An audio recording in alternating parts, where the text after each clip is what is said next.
July 2020, I started to gain interest for coding. Then I was just searching on the internet and I randomly found MineAcademy.org, and that really helped me gaining some Java knowledge. I've learned how to work a little with Foundation, but by that time I've already had my own library. So these 2 years were very cool. The latest plugin is from another MineAcademy member with me. We've worked together on it. I can show you the page if you want to. Harsh, another MineAcademy member, has been starting this project somewhere in May, maybe.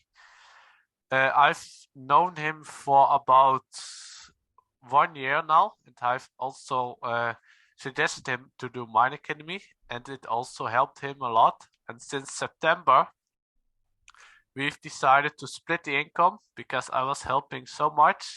Can you describe your libraries? You have SimplePacket's library that you did yourself, and then you have the socket library, which is really cool because that's not necessarily just Minecraft, but it enables any program to send information between each others. Yes, exactly. So SimplePacket, it's not fully written by myself. I've inspired on the research packet listener API by Hailey Schefter.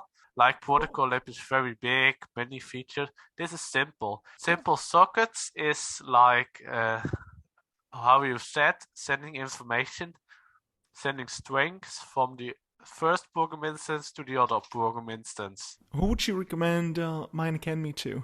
Coders that start but don't know what coding is.